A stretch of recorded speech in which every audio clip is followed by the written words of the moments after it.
नमस्कार मित्रांनो, स्वागत आहे तुमचं आपल्या चॅनलमध्ये, ज्या चॅनलचं नाव आहे मुद्दा हक्काचा.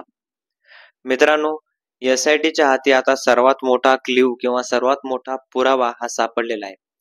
त्या पुराव्यानुसार एस-आय-टीला आता सोपं झालं आहे वाल्मिक कराडला फाशीच्या शिक्षेपर्यंत न्यायला. तर नेमका तो पुरावा काय आहे आणि एस-आय-टीला याची कशी मदत मिळू शकते, हेच आपण या व्हिडिओमध्ये समजावून घेणार आहोत. तर पुढे जाण्याअगोदर अशाच वेगवेगळ्या विविध माहितीसाठी आपल्या चॅनलला सबस्क्राईब करायला अजिबात विसरू नका. तर नमस्कार, मी रणजित. मित्रांनो, एस-आय-टीनं ज्यावेळेस न्यायालयामध्ये गेल्या वेळेस हे सगळे मुद्दे मांडले होते, वाल्मिक कराड कशा प्रकारे या प्रकरणामध्ये आरोपी आहे, हे एस-आय-टीनं न्यायालयापुढे मांडलं होतं. त्यावेळेस न्यायालयानं एस-आय-टीला काही प्रश्न विचारले होते आणि ते प्रश्न म्हणजे की तुम्ही फक्त फोन कॉलच्या आधारे वाल्मिक कराडला दोषी ठरवत आहात का, किंवा त्याला शिक्षा देण्याचं तुम्ही ठरवलं आहे का? अशी याच प्रश्नाचं उत्तर आता या आठवड्यात मिळणार आहे, किंवा जी पुढची सुनावणी राहणार आहे, ज्या पोलीस कोठडी ज्यावेळेस त्यांची संपन, किंवा वाल्मिक कराड यांची पोलीस कोठडी ज्यावेळेस संपन, त्यावेळेस आता इथून पुढे जी कारवाई किंवा इथून पुढे ज्यावेळेस त्याला न्यायालयात नेतील, त्यावेळेस आता सगळ्यात मोठी मदत एस-आय-टीला होणार आहे. तर मदत नेमकी कशी होणार आहे, तर यामध्ये एस-आय-टी सांगू शकते की आता आमच्याकडे ठोस व्हिडिओ प्रूफ आलेला आहे आणि त्या व्हिडिओ प्रूफ मध्ये असं समजत आहे, वाल्मिक कराड असेल, विष्णू चाटे असेल, किंवा सुदर्शन घोले असेल, प्रदीप घोले असेल, हे सगळे आणि तो पाटील एस-पी सुद्धा, तो सुद्धा याच्यामध्ये या कटकारस्थानामध्ये होता, असं सुद्धा सीसीटीव्ही मध्ये दिसत आहे. कारण आज जे फोटो समोर आलेले आहेत, त्या फोटोमध्ये एस-पी सुद्धा त्यांच्यासोबत सामील होता, असं सुद्धा समोर आलेलं आहे. त्या व्हिडिओ मधून, सीसीटीव्हीच्या फुटेज मधून आपल्याला दिसत आहे. त्याच्यामुळे एस-आय-टीलाही आज लवकरात लवकर हे प्रकरण मिटवायला आणि लवकरात लवकर संतोष देशमुख यांना न्याय द्यायला, आणि सरकारला सुद्धा, सरकार ज्यावेळी इतके दिवस झालं हे चौकशी बघतंय, करतंय, एस-आय-टी त्यांनी स्थापन केलेली आहे, आणि एस-आय-टी स्थापन करून सुद्धा एका आरोपीचा शोध लागत नाही, तो म्हणजे कृष्णा आंधळे.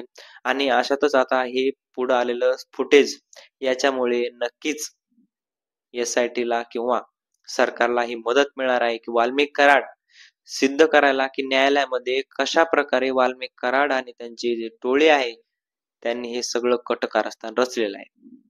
मित्रांनो, आपण बघू शकता त्या सीसीटीव्ही मध्ये सरळ सरळ दिसते, वाल्मिक कराड असेल, सुदर्शन घोले असेल, प्रदीप घोले असेल, किंवा तो एस-पी पाटील सुद्धा त्याच्यामध्ये होता, असं सुद्धा दिसून आलेलं आहे, किंवा त्या व्हिडिओ मध्ये आपल्याला दिसत आहे.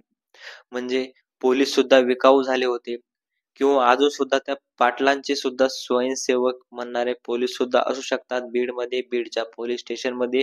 बीडमध्ये जेवढे काही तालुके आहेत, केस तालुका असेल, तिथले सगळ्या पोलिसांची ही तपासणी, किंवा जे जे पाटलांच्या खाली, त्या एस-पी पाटलांच्या खाली जे जे पोलीस होते, त्यांची सुद्धा चौकशी व्हायला पाहिजे, आणि त्या चौकशीमध्ये त्यांना प्रश्न काय विचारायला पाहिजेत, तर हे पाटील जे होते ना, एस-पी, ते नेमकं काय करत होते, कोणाकडून हप्ते घेत होते का, अवैध धंदेवाल्याकडून हप्ते घेऊन हे सगळं चालत होतं का, जे परळीमध्ये चालायचं हे सगळं त्यांना माहित होतं का, आणि या खुनामध्ये, या संतोष देशमुखांच्या खुनामध्ये हे सगळं त्यांना प्रकरण आधीच माहिती होतं का, आणि जर पोलिसांना हे सगळं माहिती असून असं केलेलं असेल, तर पोलिसाला सुद्धा, त्या एस-पी ला सुद्धा फाशीची शिक्षा ही सरकारने एस-पी वर सुद्धा व्हायला पाहिजे. कारण मित्रांनो, विचार करू शकता, एक सामान्य माणूस आज एका गोष्टीला विरोध करतोय, त्यांच्या गावातला माणूस, म्हणजे एक वॉचमॅन तिथं कामाला होता, आणि त्याला अमानुषपणे मारहाण त्या लोकांनी केली होती. सुदर्शन घोले असतील, प्रतीक घोले असेल, त्यांच्यासोबतचे जे कोणी असतील, त्यांनी सगळ्यांनी मारहाण करून संतोष देशमुख तिथं जातात, त्यांना अडवतात, कारण त्यांच्या गावातला माणूस असेल, किंवा ती कंपनी व्यवस्थित चालावी, आपल्या परिसरातली कंपनी आहे, त्या कंपनीनं आपल्या गावाला काहीतरी फायदा होईल, त्याच्यामुळे हे माणूस तळमळ करत होता, संतोष देशमुख. आणि या माणसाला संपवण्याचं कटकारस्थान जर याच्यामध्ये पोलीस असेल, तर त्या पोलिसाबद्दलची आज अस्मिता काय राहिली आहे महाराष्ट्रामध्ये, हे सुद्धा विचार करण्याची गरज आहे. कारण महाराष्ट्रामध्ये जर रक्षकच भक्षक बनतील, बीडमध्ये जर रक्षकच भक्षक बनतील, तर सामान्य माणसांनी नेमकं जगायचं कसं, हा सुद्धा प्रश्न पडतो. याच्या मागे कोणाकोणाचे हात आहेत, हे आता सगळं समोर येत आहे.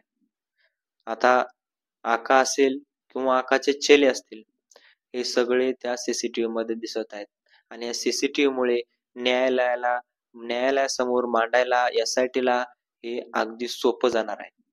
हे व्हिडिओ प्रूफनुसार आरोपीला न्यायालय चौकशी किंवा आरोपीच्या वकिलांना न्यायालय प्रश्न विचारू शकतो की आरोपी इथे कसं काय गेला. याच्यावर वकील आता अभ्यास करतील. ज्यावेळेस जोपर्यंत वाल्मिक कराडची पोलीस कस्टडी संपत नाही तोपर्यंत वाल्मिक कराडचे वकील अभ्यास करतील आणि त्यांना ठरवून उत्तर काय द्यायचं हे ठरवतील आणि त्यावेळेस तिथं देऊन ते मोकळे होतील. तर मित्रांनो, तुम्हाला काय वाटतं हे मला कमेंट बॉक्समध्ये नक्की कळवा. धन्यवाद.